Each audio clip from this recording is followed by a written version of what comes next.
Hello everybody, and good afternoon, good morning, or good evening, or good middle of the night, wherever you may be. This is Voorhees Retro 81, and we're going to play a little bit of Hexen. I'm going to play as a cleric. I'm going to play on an altar boy, so I can talk to you and not get killed at the same time. I love this game, and as soon as I started doing a channel, I knew at some point I would be videoing Hexen. Perhaps second to Heretic, and maybe third to the original Doom, but ahead of Doom 2. This is one of my favourite games from sort of the secondary school, the first couple of years of secondary school era of my childhood. I love this game. Although, ironically, I do love this game, I probably played Doom, Doom 2 and Heretic a lot more, and I never quite beat this game when I was a kid, because this game is really deep in comparison to other first-personers of the time, and it's much more of a kind of an arcade adventure, you know, an adventure FPS with a little bit of like a kind of Metroidvania type logic thrown into it. The way the level design works is very different from a lot of games at the time. It's completely different from Heretic, which was totally linear. It isn't truly non-linear, you know, it's not like an open world type game, but the way it works is really clever. Like, you have this intro level here, which I'm sorry, I'm kind of legging it through it because hilariously enough I had a few technical foibles with this video, and this is actually the second time I've recorded it because there's something really weird going on with my admittedly very old microphone, where it's funneling my voice audio all the way down the right channel. So the other thing is, I hope that I'm not yelling inadvertently without realising I'm doing it, because I'm a little bit concerned that it might still not be picking up voice properly. I don't know. I don't really want to record this a third time, as much fun as it is playing this game. But yeah, so the way it works is, after this level, which is like the linear opening level, you'll go into a sort of hub world, from which three other levels lead off. And in terms of the way that the progression works, you actually have to do various things across the hub and the three levels. So those four separate levels, across those levels you need to do different things in a certain order to gradually unlock the way to the next hub, which normally involves a boss battle after this first hub. Oh god, mistimed that. Don't want to get crushed by the Mortal Kombat doors. Come on, there we go. Right.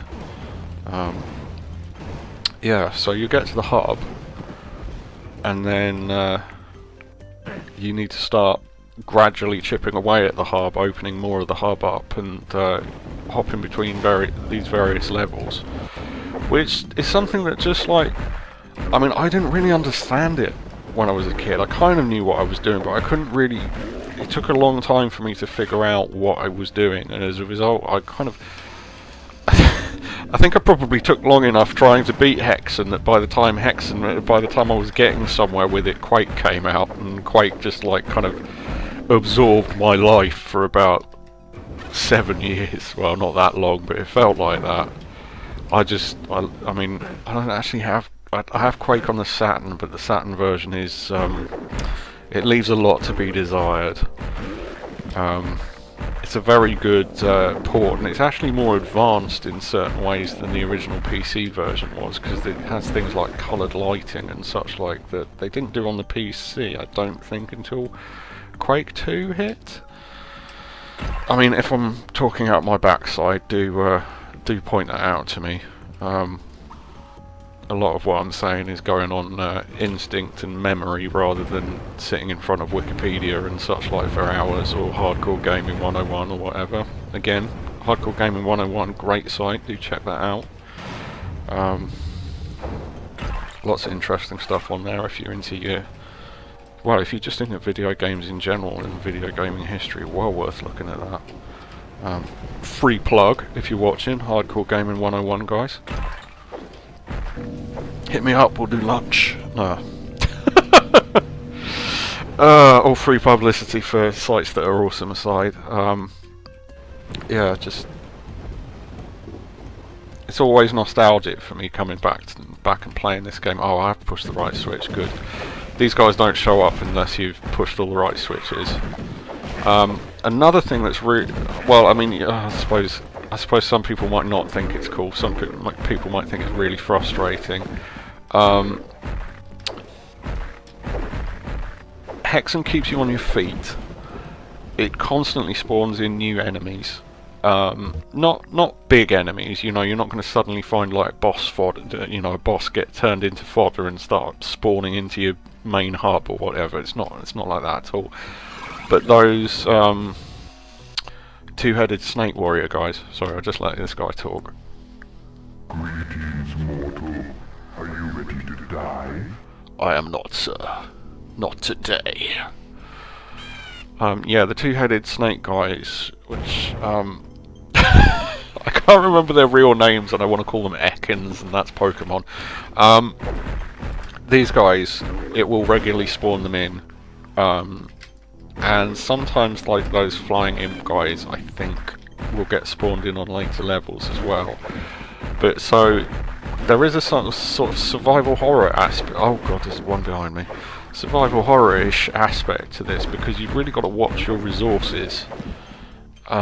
There's plenty of these crystal vials sitting around, but they will eventually, they don't respawn, so you know you do have to use them sparingly, and you don't want to be walking around the same level over and over again, because there's just going to be tons of enemies wandering around cracking you over the skull, and you don't need that.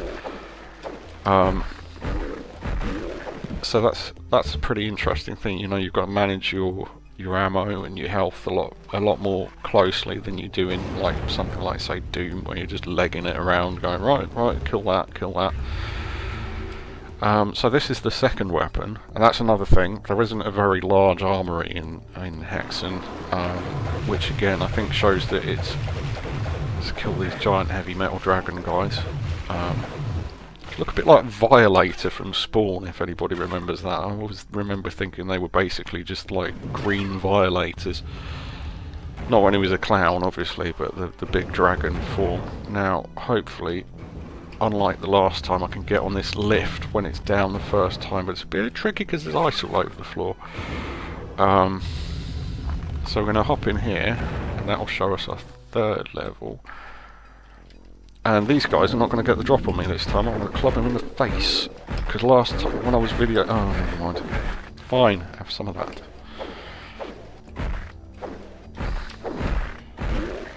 Another thing that's a plus point over Heretic on this, and certainly saves you a lot of grief from a point of view of it being a sort of non-linear, constant kind of game.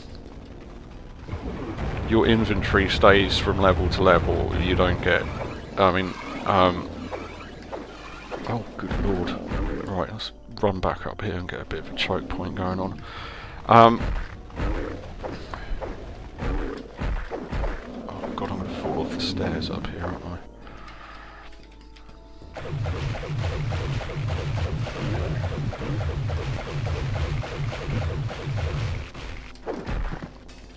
Oh my god, there's thousands of them.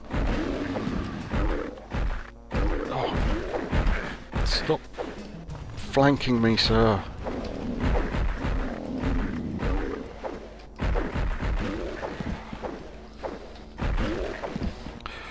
Yeah, so you're not beholden to only having one when you beat a level on Heretic, it does this really annoying thing where it drops all your inventory back down to like a single item, regardless of how many you had.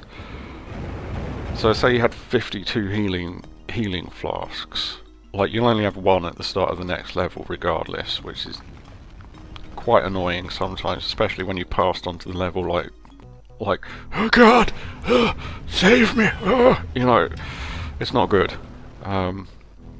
But yeah, so this is Hexen, and I hope I've shown anybody who's not familiar with Hexen enough that they're maybe interested in playing it themselves, because it's a game with a lot to give, and well worth playing.